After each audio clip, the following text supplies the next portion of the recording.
Bismillahirrahmanirrahim. Assalamualaikum warahmatullahi wabarakatuh. Innal hamdalillah nahmaduhu wa nasta'inuhu wa nastaghfiruh wa na'udzu billahi min shururi anfusina wa sayyiati a'malina. Man yahdihillahu fala mudilla lahu wa man yudlil falan tajida lahu waliyyan mursyida.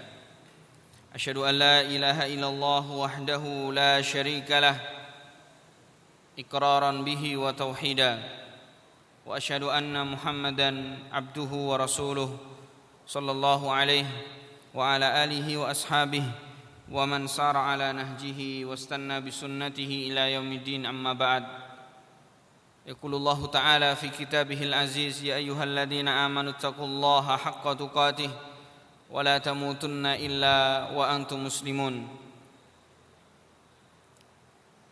يا أيها الناس اتقوا ربكم الذي خلقكم من نفس واحدة وخلق منها زوجها وبث منهما رجالا كثيرا ونساء واتقوا الله الذي تساءلون به والأرحام إن الله كان عليكم رقيبا يا أيها الذين آمنوا اتقوا الله وقولوا قولا سديدا يصلح لكم أعمالكم ويغفر لكم ذنوبكم ومن يطع الله ورسوله فقد فاز فوزا عظيما أما بعد فإن خير الكلام كلام الله وخير الهدي هدي محمد صلى الله عليه وعلى آله وسلم وشر الأمور محدثاتها فإن كل محدثة في الدين بدعة وكل بدعة ضلالة wa kullu dhalalatin finnar. Ma'asyiral muslimin, ikhwani wa akhwati, a'azzani Allah wa iyyakum jami'an. Di kesempatan yang berbahagia ini, di waktu dan tentunya di tempat yang mubarakah, di salah satu di antara rumah-rumah Allah Subhanahu wa taala, Allah melimpahkan kepada kita nikmat yang besar. Nikmat kita diberikan oleh Allah Subhanahu wa taala keimanan, tentunya keislaman pada diri kita, sehingga kita hari ini adalah termasuk orang-orang yang senantiasa meyakini bahwa Islam adalah agama kita, yang kita yakin mentauhidkan Allah Azza wa Jalla adalah merupakan bagian yang paling besar, bahkan itu menjadi tujuan hidup kita, yaitu istislamu lillahi bitauhid, berserah diri kepada Allah Subhanahu wa taala dengan mentauhidkannya, dengan menjadikan Allah Jalla Jalaluh tujuan utama hidup kita, mengikhlaskan seluruh ibadah kita kepadanya, berdoa hanya kepadanya, meminta hanya kepadanya, memohon ampunan dan pertolongan pun hanya kepadanya. Ini adalah merupakan tujuan daripada hidup kita, dan alhamdulillah hari ini semua yang ada di masjid ini meyakini hal yang demikian. Kemudian wal inqiyadu lahu bi ta'ah, kita pun ada keterikatan dengan Allah Subhanahu wa taala dan kewajiban serta ketergantungan kita kepada Allah Jalla Jalaluh untuk menjadi hamba-hamba yang senantiasa taat kepadanya. Wal bara'atu minasyirki wa ahlih, dan kita pun alhamdulillah dengan yakin seyakin-yakinnya kita adalah hamba-hamba yang senantiasa diperintahkan oleh Allah dan menjadi keyakinan pada kita semuanya bahwa kita adalah hamba-hamba yang hari ini dan seterusnya selama kita adalah orang-orang beriman dituntut untuk meninggalkan kesyirikan dan semisalnya. Sehingga ikhwani fiddin, bapak dan ibu, ikhwani wa akhwati, a'azzani Allah wa iyyakum jami'an, ketika keimanan, keyakinan dan kepercayaan kita yang tadi kita sampaikan ada pada diri kita, tentunya ini adalah merupakan bagian dari kebahagiaan yang besar dalam kehidupan kita sebagai orang yang hari ini masuk ke dalam agama Allah Subhanahu wa taala.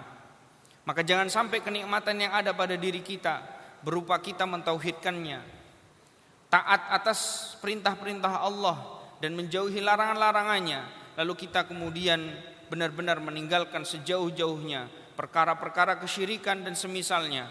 Ini adalah merupakan nikmat yang besar, jangan sampai kita sia-siakan. Jangan sampai kemudian kelak, apakah besok hari ataukah Mungkin bulan depan atau tahun depan kita tidak peduli dengan keutuhan dari perkara yang tadi kita sebutkan. Hendaknya setiap kita terus menguatkan di dalam hati kita, keimanan kita, bahwa kita adalah orang-orang yang harus senantiasa di dalam hatinya menumbuhkan dan mengokohkan definisi yang tadi kita sebutkan. Ikhwani fiddin, azani Allah wa iyyakum jami'an. Salawat dan salam mudah-mudahan tetap tercurah dan terlimpahkan kepada junjungan Nabi besar kita Muhammad sallallahu alaihi wasallam, kepada keluarga beliau, kepada istri-istri beliau, kepada anak keturunan beliau, kepada para sahabat radhiyallahu taala anhum ajmain, kepada mereka para sahabat yang bertemu dengan Rasul kita alaihi salatu wassalam, lalu kemudian beriman kepadanya dan wafat dalam keadaan beriman.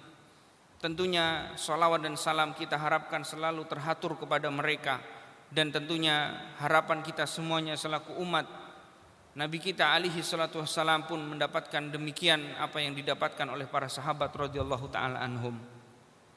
Di kesempatan yang berbahagia ini insyaallah kita tidak ragu bahwa hari ini kita sedang diuji oleh Allah Subhanahu wa taala.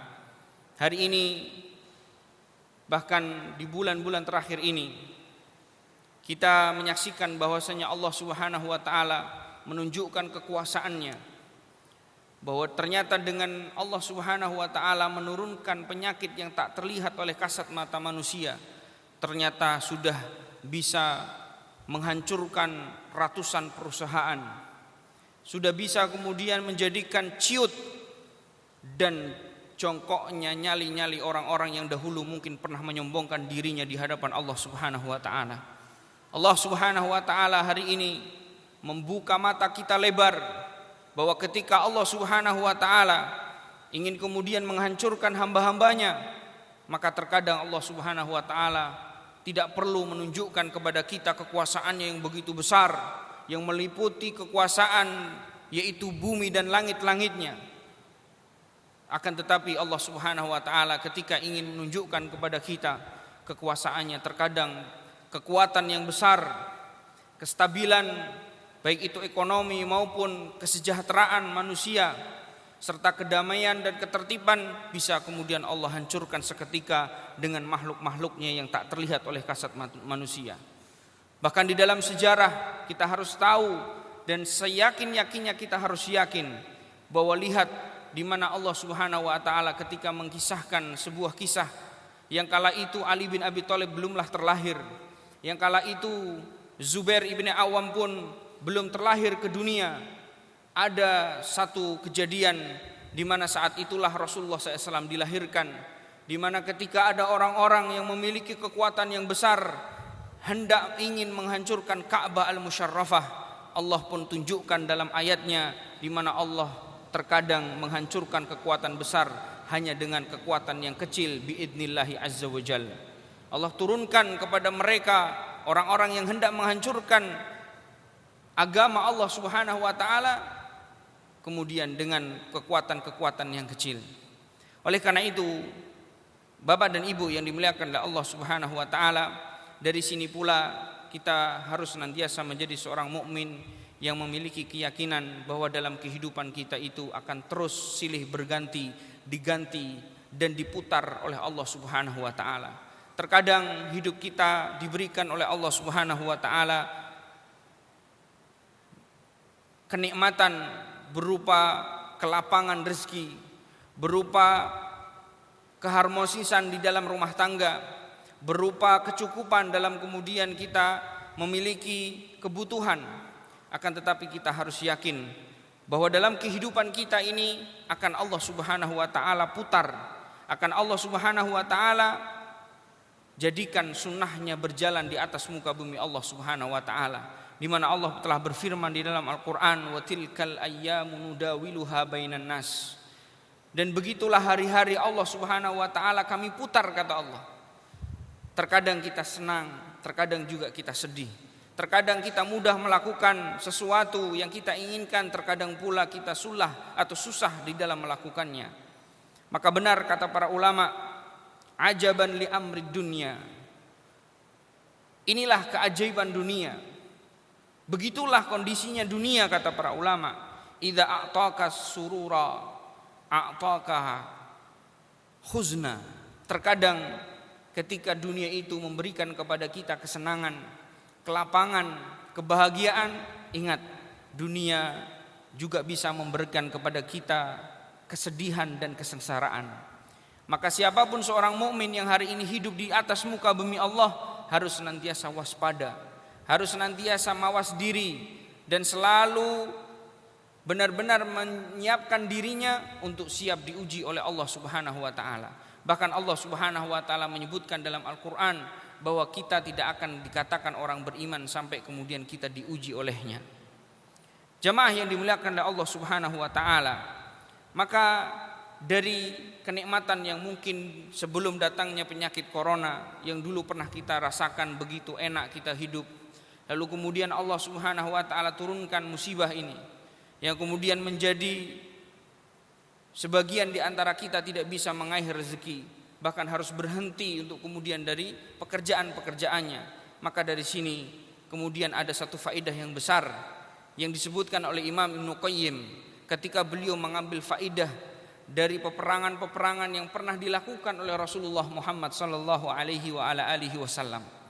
Para ulama mengkupas salah satu di antaranya adalah Al-Imam Ibnu Qayyim ketika mendengar dan membaca sejarah Nabi kita alaihi salatu wassalam, beliau menyebutkan sebuah hikmah yang luar biasa. Untuk hari ini kita rekam, untuk hari ini kita ingat dan kita pelajari, senantiasa perkara ini kita jadikan sebagai lentera dalam kehidupan kita. Karena sungguhnya tidaklah kejadian-kejadian yang pernah terjadi di zaman-zaman dahulu kecuali itu adalah merupakan ibratan liulil albab, sebagai ibrah, sebagai pelajaran bagi orang-orang yang mau berfikir. Maka dari itu Al-Imam Ibnu Qayyim pernah menyebutkan tentang kondisi kita hari ini, di mana terkadang kita bahagia, di mana terkadang kita juga mendapatkan kesusahan dan kepayahan. Maka beliau menyebutkan salah satu hikmah dari peperangan Rasulullah Muhammad SAW yang terkadang bisa mendapatkan atau bisa kemudian mencapai kemenangan, juga terkadang mencapai kekalahan yang sangat-sangat menyedihkan. Di sini beliau menyebutkan inna hikmatallah, sesungguhnya di antara hikmahnya Allah wa sunnatihi fi rasulihi wa atba'ihim, dan sunnahnya Allah kepada Rasulnya serta kepada pengikutnya Rasul kita alaihi salatu wassalam, yaitu termasuk kehidupan kita ini. Kita selaku orang-orang yang beriman adalah jarat, benar-benar akan terus berlangsung. Kehidupan yang kemudian Allah Subhanahu wa taala pernah kemudian putar di zaman-zaman dahulu sebelum kita lahir, Allah terkadang putar di zaman kita hari ini hidup bersama kehidupan kita ini. Sebagaimana beliau menyebutkan bahwasannya sunnah Allah ini akan terus berjalan. Sunnah Allah ini akan terus kemudian Allah putar dalam kehidupan kita. Terkadang kata beliau, bi an yudalu marratan wa yudalu marratan ukhra, terkadang kita itu bisa mendapatkan kemenangan, juga terkadang kita bisa mendapatkan kegagalan. Rasulullah SAW dalam sejarah pernah dimenangkan oleh Allah di perang Badar, tetapi Allah Subhanahu wa taala menjalankan sunnahnya, menjalankan sunnahnya Allah Subhanahu wa taala, di mana tidak mesti selalu kemenangan itu akan terus menjadi sebuah kemenangan. Tetapi Allah Subhanahu wa taala menjalankan sunnahnya, terkadang Rasulullah sallallahu alaihi wasallam mendapatkan kegagalan, bahkan kekalahan yang sangat mengenaskan. Makanya Al-Imam Ibnu Qayyim menyebutkan bahwasanya Rasulullah SAW terkadang beliau mendapatkan kemenangan, juga beliau mendapatkan kekalahan. Walakin takunu lahumul akibah, akan tetapi yang harus diingat oleh seorang mukmin bahwasanya tentunya di akhir dari perjuangan hidup kita, tentunya orang-orang yang beriman, orang-orang yang bertakwa itu akan dimenangkan oleh Allah Subhanahu wa taala. Bapak dan Ibu yang dimuliakan oleh Allah Subhanahu wa taala, dari apa yang tadi saya sebutkan, dari perkataannya Al-Imam Ibnu Qayyim ini mengandung hikmah yang sangat besar. Salah satu di antaranya adalah kisah ketika Rasul kita alaihi salatu wassalam benar-benar menjalani sunnah Allah Subhanahu wa taala dalam kehidupannya. Terkadang Rasulullah sallallahu alaihi wasallam mendapatkan kebahagiaan, kesenangan, bahkan kemudian kemenangan yang kilang gemilang. Tetapi dalam sejarah ternyata benar Allah Subhanahu wa taala sebagaimana telah disebutkan di dalam ayat-ayatnya, di mana Rasulullah SAW terkadang mendapatkan kekalahan, mendapatkan kesusah payahan, sehingga kemudian disebutkan bahwa ini adalah merupakan hikmah dari kehidupan Rasulullah yang harus hari ini kita jadikan pedoman. Bahwa selama yang kemudian hari ini kita jalani adalah merupakan kesusah payahan, penyakit yang mungkin melanda negeri kita, bahkan pada umumnya di negara-negara yang lain, kita harus yakin bahwa satu ketika Allah Subhanahu wa taala akan juga mengangkat musibah yang mungkin hari ini sekadang kita rasakan. Bapak Ibu yang dimuliakan oleh Allah Subhanahu wa taala, dan ini yang perlu kita ketahui adalah hal yang seperti ini merupakan tanda-tanda kenabian Nabi kita Muhammad sallallahu alaihi wasallam. Disebutkan oleh Imam Bukhari rahimahullahu taala dalam sahihnya di bab yang pertama, ketika Al-Imam Al-Bukhari rahimahullahu taala menceritakan sebuah kisah yang panjang di mana Rasulullah sallallahu alaihi wasallam, beliau ini disebutkan oleh orang-orang Nasrani dan seorang yang bernama Abu Sufyan mengkisahkan tentang tanda-tanda kenabian Nabi kita Muhammad sallallahu alaihi wasallam, di mana disebutkan kata Abu Hurairah radhiyallahu taala anhu, dan hadis ini disebutkan oleh Imam Bukhari ya rahimahullahu taala, di mana Rasulullah sallallahu alaihi wasallam kala itu dikisahkan oleh Abu Sufyan. Jadi Rasulullah sallallahu alaihi wasallam ya pernah mendapati kejadian-kejadian yang di luar dari pengetahuan Rasulullah Muhammad sallallahu alaihi wasallam. Telah dikisahkan dari Abu Sufyan, di mana Abu Sufyan yang kala itu di tahun ke-7 Hijriah, beliau pernah melakukan perjalanan menuju ke Syam. Yang kita tahu di Syam sana itu adalah daerah kekuasaan orang-orang Nasrani. Ya, daerah kekuasaan orang-orang Nasrani. Maka disebutkan bahwasanya Heraklius atau raja daripada mereka orang-orang Nasrani pernah satu ketika bermimpi bahwasanya dalam mimpinya dia melihat ada orang-orang yang sudah dikhitan lalu kemudian menyerang kerajaannya dan memporak-porandakan kerajaannya. Maka begitu kemudian Heraklius ini terbangun, ya, maka Heraklius ini bertanya terkait mimpinya kepada orang-orang yang ada di sekitarnya, tentu orang-orang yang ahli terkait tentang ahli mimpi, orang-orang dukun-dukun yang kemudian menyertai dirinya. Maka didapati sebuah kesimpulan bahwa orang-orang yang berkhitan kala itu berpotensi akan menguasai kerajaan yang dimiliki olehnya. Maka disebutkan oleh para ulama, di antaranya Al-Imam Al-Bukhari rahimahullahu taala, bahwasanya mereka orang-orang Yahudi adalah satu-satunya kelompok, satu-satunya agama yang waktu itu ya masih menjalankan sunnah nabinya, yaitu Nabi Musa alaihi salatu wassalam, yaitu mengkhitan kemaluannya. Maka disebutkan bahwasanya Heraklius yang kala itu beragama Nasrani pun kemudian mengatakan ya wahamma Heraklius biqatli jami'il yahudi fi Syam. Maka disebutkan bahwasanya Heraklius ini berniat ya berazam untuk membunuh semua orang Yahudi yang ada di Syam.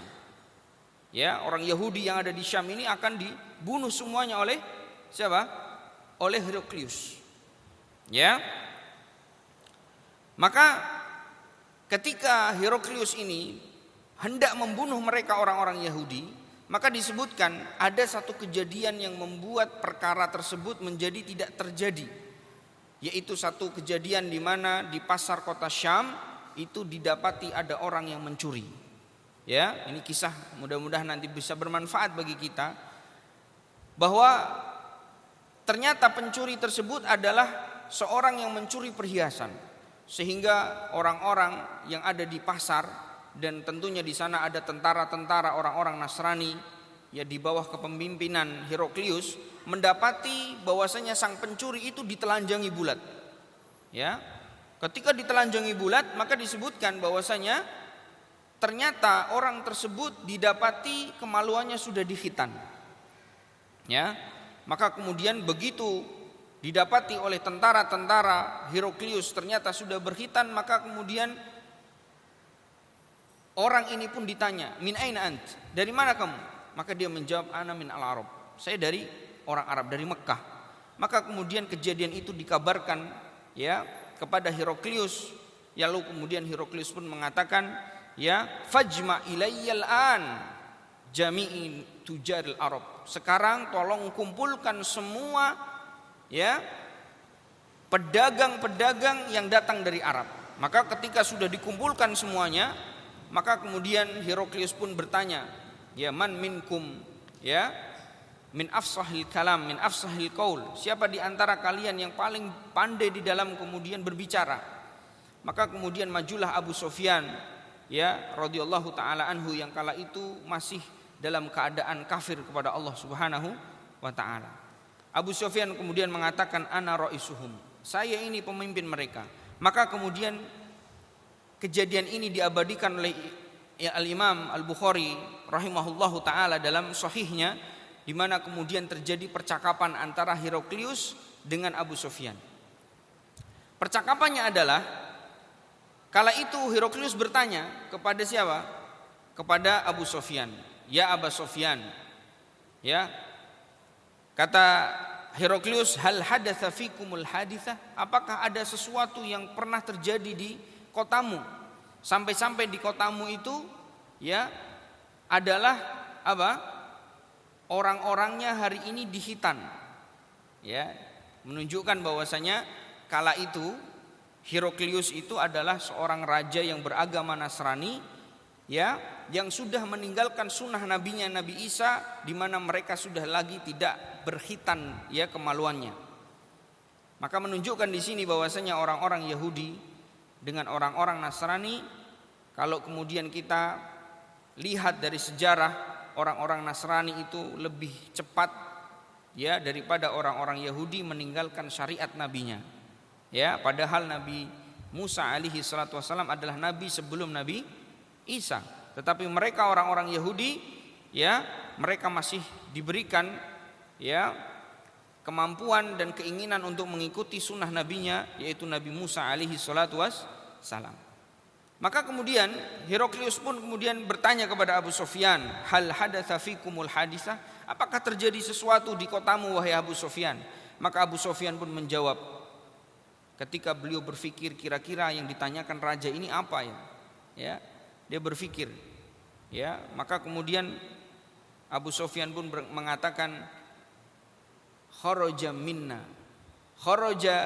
minna min baini adhurina, telah keluar seseorang dari golongan kami sendiri, maksudnya dari keluarga kami sendiri, dari orang yang kami kenal, yaitu Muhammad sallallahu alaihi wasallam, wa huwa yadda'i annahu nabi, dan dia kemudian mengaku bahwa dirinya adalah seorang nabi.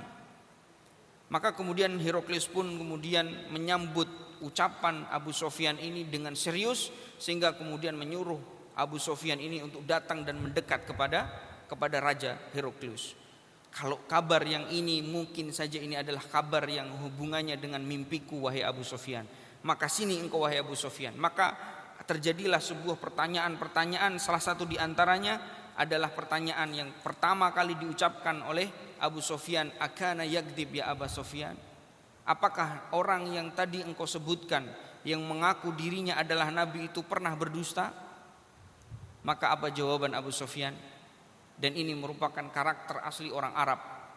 Ya, ini adalah karakter asli orang Arab, di mana kemudian Abu Sufyan ini memiliki permusuhan kepada Nabi kita alaihi salatu wassalam, tetapi beliau mengucapkan sebuah ucapan yang jujur menilai Nabi kita Muhammad sallallahu alaihi wasallam. Kala itu dia mengatakan, la bal nusammihi bil amin.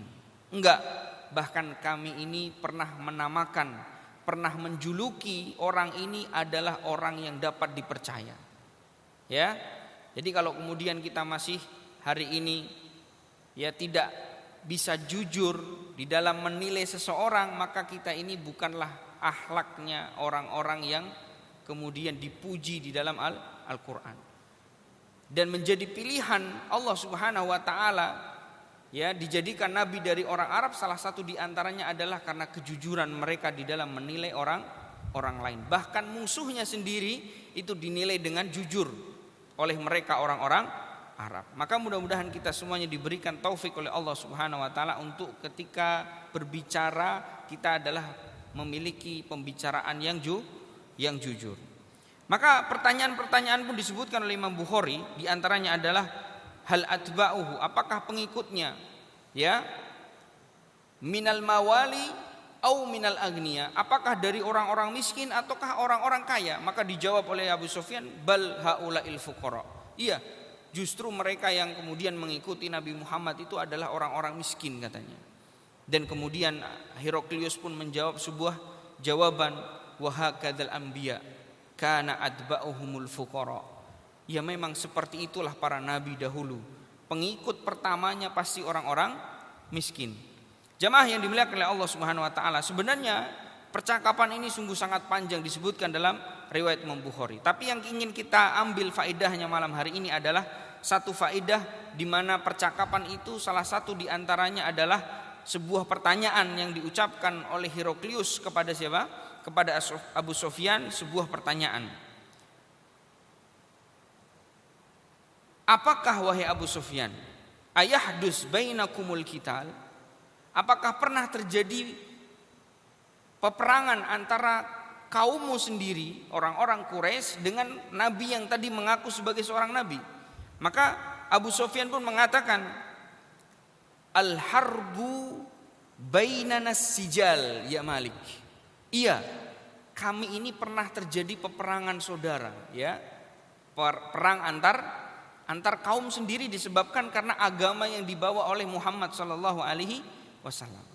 Dan peperangan yang kemudian kami rasakan dan kami jalani adalah al-yaum yaglub alaina wa yaumun naglibu alaihim, yaitu peperangan yang kemudian terkadang kita diberikan kekalahan, terkadang kita menang atas mereka. Dan itu kejadian sebuah percakapan ini adalah di tahun ke-7 Hijriah. Dan kejadian perang Badar ketika Allah memenangkan kaum muslimin di tahun ke-2 Hijriah. Adapun kekalahan yang didapati oleh Rasulullah sallallahu alaihi wasallam di tahun ke-3 Hijriah. Maka jamaah yang dimuliakan oleh Allah Subhanahu wa taala, dari situlah kemudian kita bisa menyimpulkan bahwa apapun yang hari ini kita jalani, berupa mungkin hari ini kita adalah orang yang ditimpakan musibah berupa ya corona, berupa penyakit-penyakit yang hari ini kita kemudian merasakan susah ya dikarenakan karena penyakit ini, maka yakinlah bahwa satu ketika insyaallah taala kita akan kemudian diangkat dan akan kemudian ya dibersihkan dari kehidupan kita insyaallah. Jamaah yang dimuliakan oleh Allah Subhanahu wa taala, di kesempatan kala ini insyaallah sebagaimana permintaan teman-teman tadi ya, karena momen kita hari ini adalah sebenarnya momen mampir ya. Momen yang sebenarnya tidak ada niatan untuk ada kajian umum seperti itu. Tetapi dengan adanya kesempatan yang kemudian Allah berikan kepada kita, maka insyaallah kita akan mengambil faedah sebagaimana yang diinginkan oleh panitia, bahwa judul malam hari ini adalah ya bersikap dengan ilmu, ya menilai kebenaran dengan ilmu, menilai keburukan dengan ilmu. Maka dari judul tersebut kita bisa kemudian mengambil salah satu ucapan dari seorang ulama yang masyhur ya di tahun ke-6 Hijriah, ya di abad ke-6 Hijriah, di mana kemudian Al-Imam Ibnu Qayyim ketika mendefinisikan sebuah takwa, maka ini nanti kita akan bisa ambil faedah di mana benar-benar yang namanya ilmu itu menjadi lentera dalam kehidupan kita. Segala apapun sikap kita, baik itu kita membenarkan atau menyalahkan, diam ataukah berbicara, bertindak ataukah diam, itu benar-benar harus kemudian bermuara dari ilmu yang datangnya dari Al-Quran maupun sunnah Nabi kita alaihi salatu wassalam. Beliau menyampaikan definisi daripada takwa adalah an ta'mala bi ta'atillah ala nurim minallah tarju thawaballah. Yang disebut dengan takwa itu adalah engkau, kita semua, Bapak Ibu semuanya hari ini melakukan ketaatan kepada Allah yang dasarnya adalah ala nurim minallah. Dasarnya karena cahaya dari Allah. Cahaya dari Allah itu maksudnya apa? Ilmu. Sebagaimana Imam Syafi'i dahulu pernah mengeluhkan lemah hafalannya kepada Imam Waqi'. Beliau mengatakan syakautu ila Waqi'i su'a hifdzi.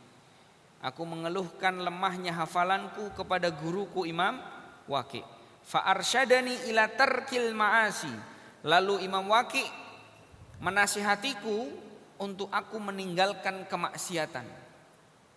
Fa ahbarani bi annal ilma nurun, dan mengabarkan kepadaku bahwa sesungguhnya ilmu itu adalah cahaya.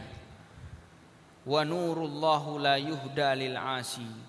Dan cahaya Allah itu tidak akan pernah diberikan kepada orang yang bermaksiat. Maka kalau kemudian Al-Imam Ibnu Qayyim rahimahullahu ta'ala hari ini memberikan definisi bahwa takwa itu hendaknya seorang mukmin melakukan ketaatan dasarnya adalah ilmu, itu yang dimaksud adalah Al-Quran dan Sunnah. Al-Quran yang Allah turunkan kepada Nabi kita alaihi salatu wassalam, yang tentu kebenarannya sudah tidak akan kita ragukan kembali. Allah Subhanahu wa taala menyebutkan dalam Al-Qur'an, ya wa in kuntum fi raibim mimma nazzalna ala abdina fa'tu bi suratim mim mithli. Apabila kalian wahai manusia ragu terhadap apa yang kami turunkan kepada nabi kami, yaitu Muhammad sallallahu alaihi wa ala alihi wasallam, maka coba datangkan kepada kami satu surat saja yang kemudian menunjukkan itu adalah tandingan daripada ayat dan kemudian surat-surat yang kami turunkan kepada Nabi Muhammad. Ada yang berani? Tidak ada. Walaupun memang di dalam sejarah ya pernah ada orang yang kemudian melakukan tapi dipermalukan oleh umatnya sendiri, yaitu Musailamah al-Kadzdzab, yang kala itu ketika ditantang oleh Allah Subhanahu wa taala dia malah membuat, padahal apa yang dia buat itu menunjukkan kebodohan dan kedangkalan ya akalnya dia sendiri, di mana dia membuat sebuah surat, karena Al-Qur'an itu ada surat apa? Nama-nama hewan seperti Al-Fil, An-Nahl, An-Naml, Al-Baqarah, maka dia membuat juga surat di dalam Al-Qur'an yang semisal dengan nama-nama hewan. Dalam sejarah mungkin antum pernah dengar ada dibuat oleh Musailamah itu apa? Surat Difda. Difda itu kalau dalam bahasa Arab artinya adalah kodok. Ya, dia buat syairnya seperti seakan-akan Al-Qur'an, seakan-akan apa? Seakan-akan adalah kalamullah. Padahal kalau orang Arab melihat dan mendengar ya serta memperhatikan dengan apa yang kemudian mereka dapati dari ayat-ayat tersebut, maka mereka akan mengatakan wallahi innaka lakadzib. Sungguhnya kamu pasti adalah pendusta. Kenapa? Karena dia sebutkan ya Difda bintu Difda'aini nuki mata nuki a'laka fil ma'i wa asfalaka fitin. Ya, dia buat surat seakan-akan Al-Qur'an. Wahai kodok, anak dua kodok, meloncatlah kamu kemanapun kamu mau meloncat. Bagian atasmu ada di air, bagian bawahmu ada di tanah. Ya, ini menunjukkan bahwasanya apa yang dia sampaikan yang kemudian di atas namakan adalah firman Allah, tentunya ini adalah kedustaan dan kebohongan. Sehingga benar ketika kemudian ada sejarah mengatakan orang-orang yang mengikuti Musailamah al-Kadzdzab langsung waktu itu berubah menjadi keluar lagi dari agamanya disebabkan karena dia membuat ayat tersebut. Kenapa? Karena secara tatanan bahasa dan secara makna itu adalah makna yang tidak ada sama sekali faidahnya, kecuali itu adalah sebuah informasi dari dari seekor kodok saja. Namanya kodok ya, dimanapun dia mau meloncat terserah. Ya, berbeda dengan Al-Quran sebagaimana disebutkan oleh para ulama mufassirin dan juga para ulama kita bahwasanya Al-Quran itu memiliki makna yang sangat dalam dan sangat luar biasa manfaatnya bagi kita semuanya. Termasuk ya sebagaimana di awal muhadharah kita tadi, bahwasanya Al-Quran itu menyebutkan dan mengabarkan terkadang Allah menjadikan makhluk-makhluk yang perkasa, yang besar, Allah hancurkan dengan makhluk-makhluk yang kecil sebagaimana Allah sebutkan dalam surat Al-Fil. Ya, ketika mereka kemudian memiliki kekuatan yang besar, Allah Subhanahu wa taala kirimkan hanya sekedar burung-burung yang berbondong-bondong lalu melempari mereka dengan batu sehingga terjadilah sebuah kehancuran bagi mereka. Maka ikhwan fillah azanillahu wa iyyakum jami'an, Al-Qur'an ini sudah tidak bisa kita ragukan lagi. Ya, kebenarannya, kekuatan firman-Nya, ya, petunjuknya dan kejelasan dari makna-maknanya ini sungguh tidak bisa kita ragukan lagi. Makanya Imam Ibnu Qayyim rahimahullahu taala memberikan ya sebuah catatan bahwa sebagian atau bahwa setiap kita ketika ingin bertakwa kepada Allah haruslah dia ala nuri minallah. Dasarnya adalah apa? Apa jamaah? Karena didasari karena ilmu yang datangnya dari Al-Qur'an. Mungkin sebagian kita bertanya, Ustadz, kalau Al-Quran kan dijaga, ya, apakah hadis Nabi kita alaihi salatu wassalam dijaga? Maka jawabannya iya, sama. Karena yang dimaksud dengan firman Allah Subhanahu wa taala, inna anzalna atau inna nahnu nazzalna dzikra. Sungguhnya kami, kata Allah, benar-benar turunkan apa? Peringatan. Ya, wa inna lahu lahafidun, dan kami akan juga menurunkan penjaga. Ya, dari peringatan tersebut itu yang dimaksud peringatan bukan hanya adalah apa? Al-Qur'an. Kenapa? Karena yang dimaksudkan ayat itu juga diantaranya adalah sabda-sabda dan jejak kehidupan Nabi kita Muhammad sallallahu alaihi wasallam. Dan itu memang terbukti bahwa hadis-hadis Rasulullah Muhammad sallallahu alaihi wasallam hari ini terjaga dengan orang-orang yang kemudian menjaganya seperti para ulama muhadditsin. Sehingga kalau nanti antum atau kita semuanya belajar mustalahul hadis, maka kita akan menemukan betapa Allah benar-benar menjaga perkataan, perbuatan, tindak tanduk Nabi kita Muhammad sallallahu alaihi wasallam dengan penjagaan-penjagaan yang sangat ketat. Ya, tidak ada satupun hadis ucapan-ucapan Rasulullah sallallahu alaihi wasallam kecuali semuanya memiliki sanad yang sampai pada beliau sallallahu alaihi wasallam. Ya, tidak sama dengan kitab-kitab suci yang lainnya yang hari ini tidak bisa kemudian dibuktikan secara otentik kebenaran daripada ucapan-ucapannya. Ya. Nah, maka dari itu ikhwani fiddin azanillahu wa iyyakum jami'an, bahwa kita hari ini ya dituntut ketika ingin bertakwa kepada Allah hendaknya kita di atas cahaya. Ya, di atas Al-Qur'an dan sunnah. Ya. Maka kemudian beliau mengatakan tarju sawaballah. Hendaknya kamu melakukan yang demikian karena engkau hari ini ya mengharap pahala dari Allah Subhanahu wa taala. Demikian pula di dalam bertakwa kepada Allah, di dalam beriman kepada Allah, di dalam menjadi seorang yang bertakwa kepadanya, taat atasnya, ini tentu bukan hanya melakukan kebaikan, tetapi perkara-perkara yang Allah Subhanahu wa taala larang atas kita pun kita harus mengerjakan untuk kemudian meninggalkannya. Artinya mentaati Allah dengan meninggalkannya. Ya, sebagaimana disebutkan oleh Al-Imam Ibnu Qayyim, beliau mengatakan wa antatruka maksiatallah. Kalau kita ingin menjadi orang-orang bertakwa, meninggalkan sesuatu pun harus dengan cara yang benar. Apa maksudnya? Meninggalkan bukan karena kita malu melakukannya. Meninggalkan bukan karena kita enggak enak kalau kita melakukannya. Meninggalkan sesuatu bukan kemudian karena kita memang tidak mau. Bukan memang karena hobi kita. Tidak hobi kita maka kita tinggalkan. Kalau hobi kita lakukan. Enggak seperti itu. Tetapi kita meninggalkan itu taraka syai'an lillah. Meninggalkan sesuatu karena Allah Subhanahu wa ta'ala. Dan dasar dari meninggalkan sesuatu itu memang karena Allah. Dan apa? Benar-benar atas dasar ilmu. Seperti misalkan kalau kita hari ini meninggalkan khamar karena kita tahu bahwasanya khamar itu dilarang di dalam Al-Qur'an. Seperti misalkan kita meninggalkan ucapan dusta karena kita tahu betul Rasulullah SAW bersabda dalam Al-Qur'an, iyyakum wal kadzib.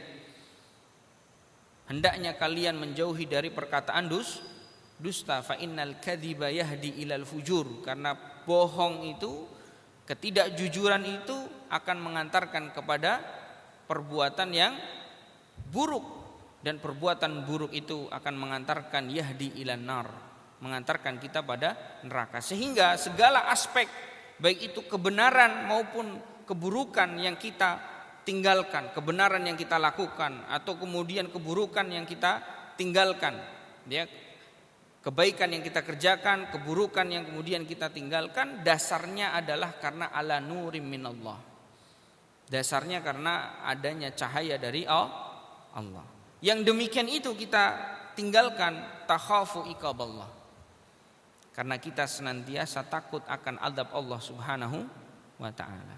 Maka dari definisi ini Bapak Ibu sekalian yang dimuliakan oleh Allah Subhanahu wa taala, ditarik sebuah kesimpulan untuk kita semua bahwa kita ini tidak akan pernah bisa menjadi hamba yang benar ketika kita tidak menuntut ilmu. Ditarik sebuah kesimpulan, kita tidak akan pernah bertindak tanduk dengan tindak tanduk yang benar kecuali dengan kita mempelajari ilmu agama. Sehingga hari ini jangankan untuk kemudian kita hari ini melakukan kebaikan atau meninggalkan, ya, bersikap dan memiliki loyalitas kepada sesuatu pun berarti menunjukkan kita harus mendasarinya dengan ilmu. Melihat orang kemudian bersikap dengan sikap tertentu, kita harus kemudian menilainya, sikap tersebut juga harus dengan ilmu, bukan lagi dengan perasaan kita. Oh, kalau begitu saya cocok. Oh, kalau begitu saya setuju. Oh, kalau begini kayaknya cocok, memang harusnya begitu. Bukan lagi kemudian dengan perasaan kita, tetapi adalah dengan ilmu yang kita dasari dari Al-Quran maupun sunnah. Makanya perhatikan, hari-hari terakhir ini kita pernah mendengar di mana ada satu pemimpin negara mencela Islam, betul tidak? Betul tidak? Sehingga bermunculan banyak orang-orang menyikapi terkait tentang penghinaan orang kepada Nabi kita Muhammad sallallahu alaihi wasallam. Ada di antara mereka yang kemudian sudah membeli produknya dibuang begitu saja. Ada juga di antara mereka yang memaksa beberapa toko harus kemudian membuang, bahkan menghancurkan produk-produk yang kemudian menghina Nabi kita alaihi salatu wassalam. Ada juga yang kemudian hanya diam saja dan menganggap itu adalah hal yang biasa, sehingga dia tidak berbuat apa-apa kecuali hanya senyum-senyum saja. Ada juga yang lain yang kemudian tidak peduli dengan hal-hal seperti itu. Ya, maka dari kejadian ini, jamaah yang dimuliakan oleh Allah Subhanahu wa taala, kita harus melihat secara ilmiah sebagaimana yang diajarkan oleh Allah Subhanahu wa taala dan Rasulnya, bahwa ternyata bersikap terhadap orang yang mencela Nabi kita saja itu harus kemudian dengan kacamata ilmu yang datangnya dari Al-Quran dan Sunnah. Bagaimana caranya Ustadz? Maka saya sebutkan salah satu ayat dan beberapa ayat mungkin di dalam Al-Quran yang membahas terkait tentang perilaku dan perbuatan mereka menghina Nabi Muhammad SAW.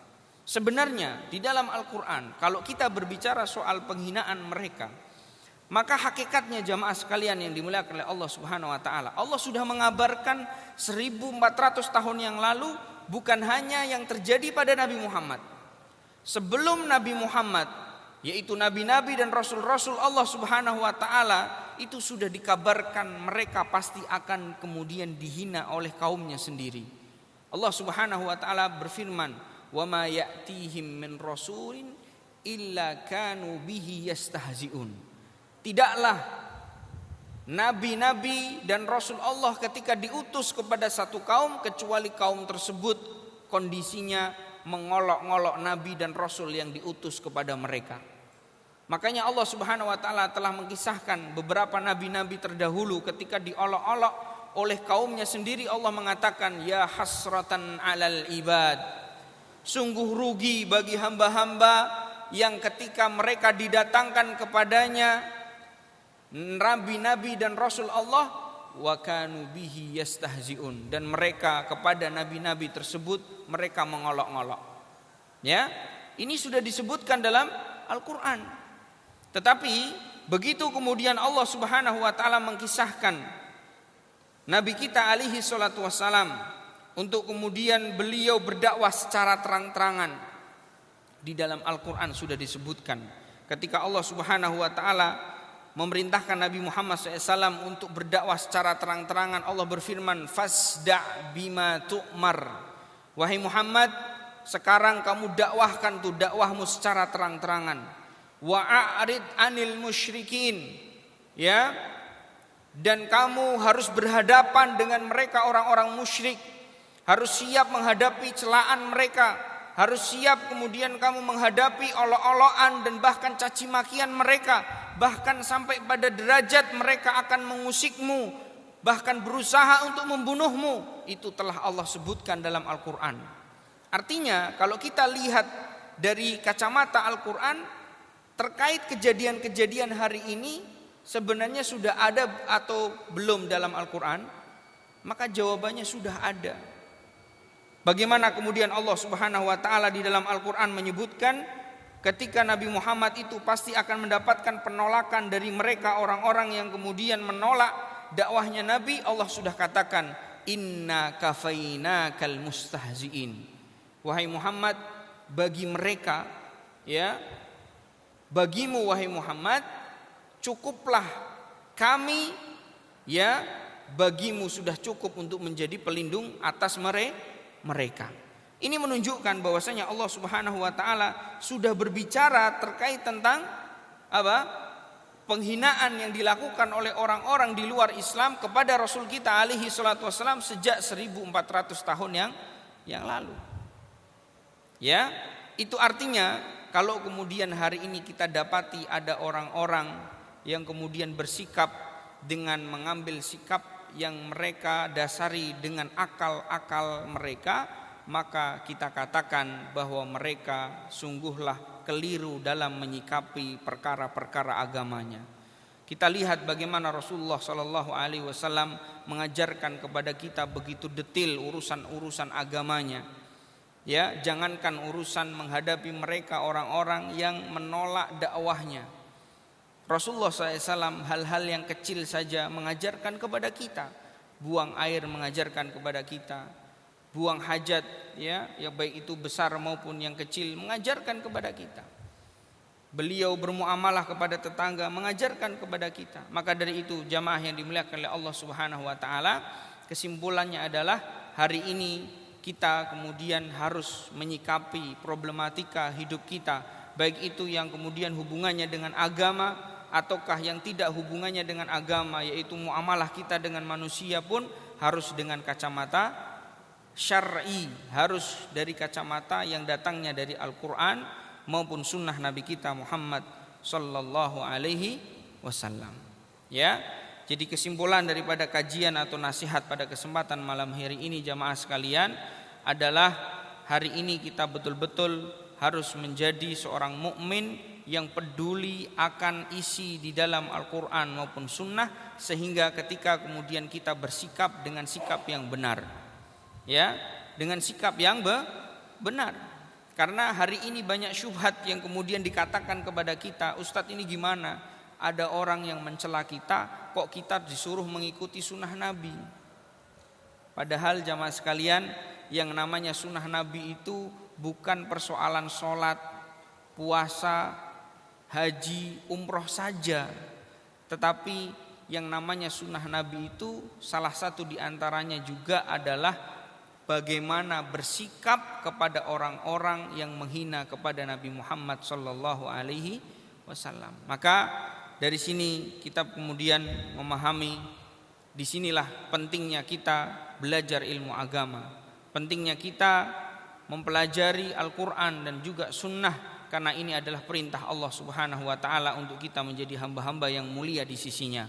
Allah berfirman sebagai penutup di kesempatan kajian kali ini di dalam Al-Quran, afala yatadabbarunal Quran, apakah manusia itu hari ini tidak mau mentadaburi Al-Quran? Am ala qulubin akfaluha, ataukah ada di dalam hati kita penutup atau kunci-kunci sehingga kemudian kita terhalang dari barokahnya ilmu Allah Subhanahu wa taala. Mungkin ini saja yang bisa kita sampaikan, dan mudah-mudahan apa yang saya terangkan dari keterangan yang tadi saya sampaikan ini bermanfaat bagi kita semuanya. Dan akhir kalam, kita tutup kajian pada kesempatan kali ini dengan doa kafaratul majlis. Subhanakallahumma bihamdika asyhadu an la ilaha illa anta astaghfiruka wa atubu ilaik.